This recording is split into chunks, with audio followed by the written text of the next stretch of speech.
Hey guys, welcome back to another Aviation Neo Trip Report. I'm at Austin Bergstrom to fly on American 737 and A320. How's American's mainline domestic experience these days, and are its shortcomings worth the savings over other carriers like United and Delta? Join me on this journey to Santa Barbara via Sky Harbor to find out.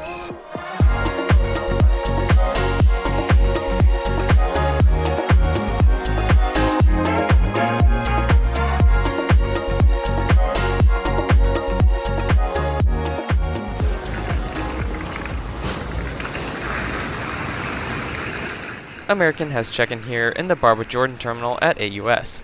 The process is done with self-serve kiosks with queues for dropping off checked luggage after self-tagging. After printing my boarding pass, I headed to TSA for screening.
After heading airside, I made my way to the end of the international gates to visit the rooftop terrace. I got some great views of departures on runway 36 right.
After some great plane spotting, it was time to head to my gate.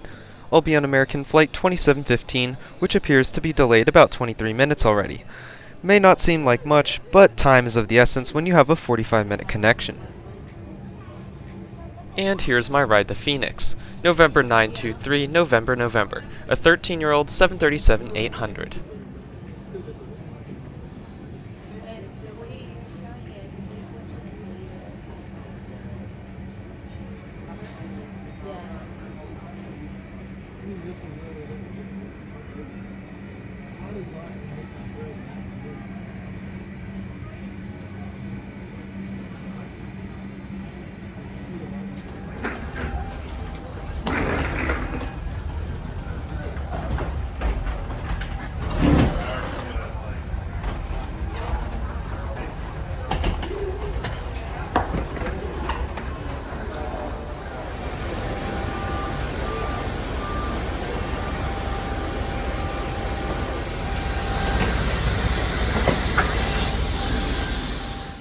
And welcome aboard American 737-800. The cabin is in a two-class configuration, including 16 seats of domestic first class and 150 seats of economy, some of which are main cabin extra. Seat pitches average around 30 inches, with legroom and recline leaving a bit to be desired. Seats feature adjustable headrests, sturdy tray tables, a device holder, and USB and universal power outlets. Would love to see some IFE screens, but obviously those aren't present. Did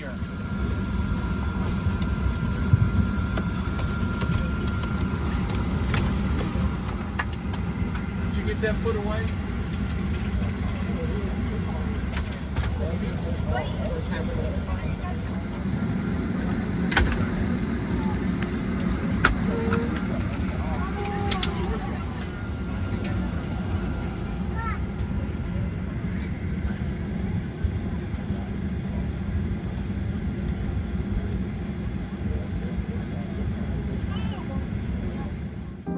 Finally, the cabin was secured, and we were pushed back 45 minutes behind schedule for a departure on runway 36 right.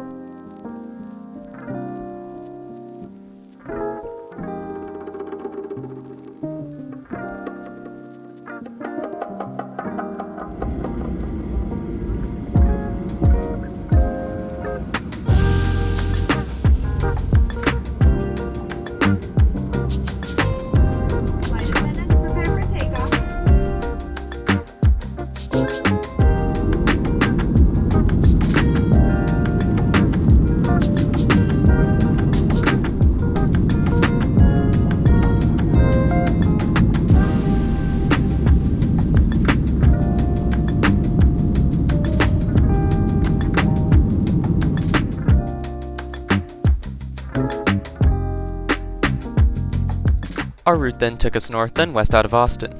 We flew over the vast Texas hill country, crossing over El Paso and then Tucson, before making an approach for runway 07 right at Sky Harbor. Total flight time today was 2 hours and 27 minutes, cruising at 34,000 feet.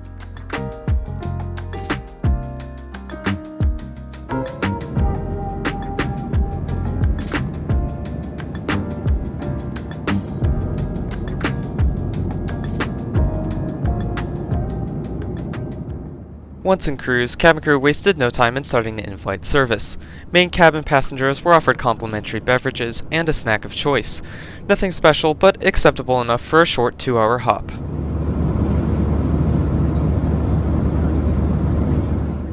The lavatories were well stocked and kept fairly clean throughout the flight.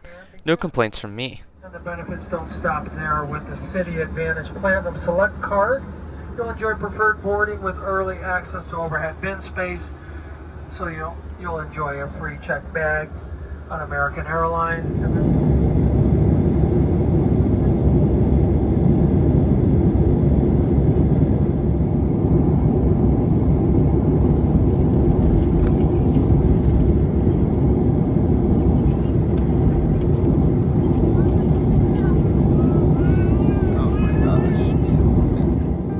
Unfortunately, near the end of the flight, we spent a lot of extra time dodging thunderstorms over eastern Arizona. Not only was the ride really bumpy, but the time for my connection in Phoenix was slowly dwindling.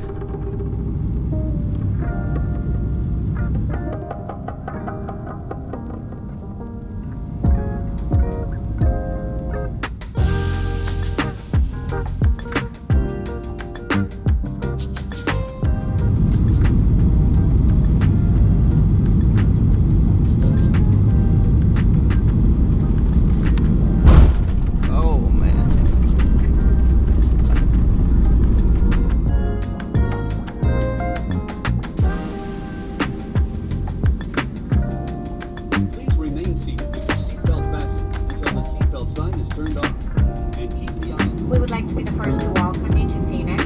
We're currently, the local time is 4:53 p.m. So we do realize that there's a bunch of you that do have some connections. For those of you that aren't or do not have any connections here in Phoenix, we do please ask for your consideration and ask that you please remain seated and let those that have connections deplane first.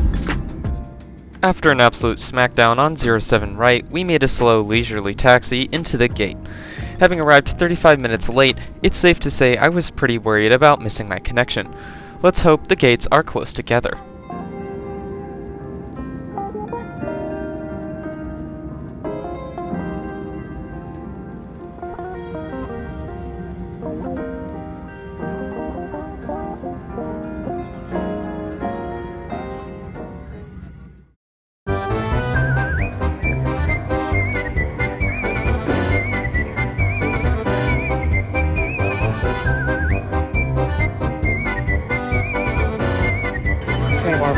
737. Straight on.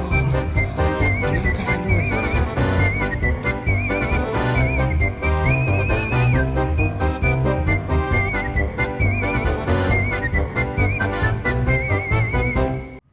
And after that nice little half marathon, welcome aboard American's A320.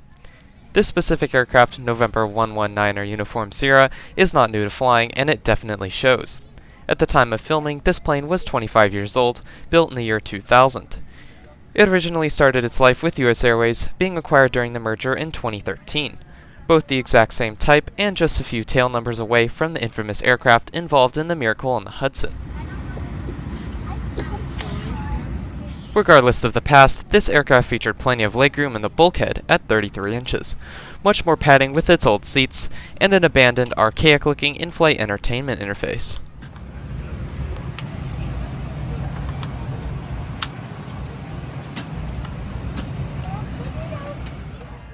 And being pretty much the last passenger to board, the aircraft doors were promptly shut and we began pushing back to head to Santa Barbara. U.S. law requires compliance with lighted and posted signs and crew member instructions. All flights are...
Our route then took us east out of Phoenix and west on course. We flew over southern Arizona, Joshua Tree National Park, Los Angeles, and then Camarillo before making straight into runway 25 at Santa Barbara. Total flight time was 1 hour and 7 minutes.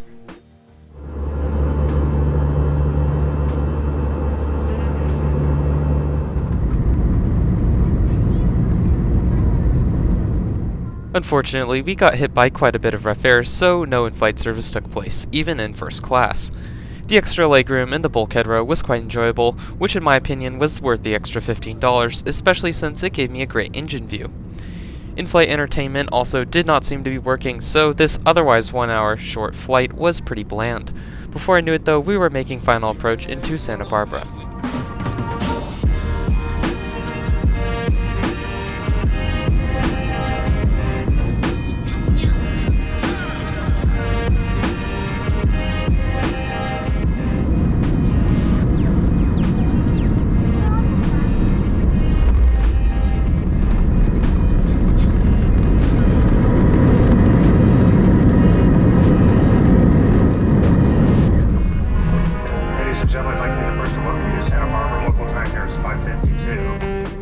My flights today on American cost me $170 one way, $135 for the base fare and $35 for seat selection, including main cabin extra on the second leg. This is not notably cheaper than more premium options out there like Delta or United. In fact, the only reason I booked this ticket was convenience, as the smaller Santa Barbara airport is closer to home for me than LAX. Also, American's short-haul products are in my opinion still very lacking for a full-service legacy carrier. However, when flying between hub networks such as Los Angeles and DFW, American usually does have cheaper ticket prices even over Southwest. Would I recommend them? Probably not, unless they offer significant price advantages over other carriers.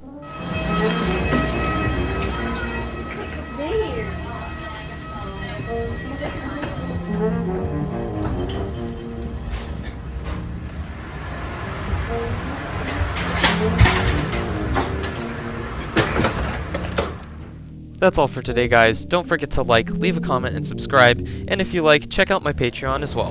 Thanks for watching, and I'll see you guys in the next one.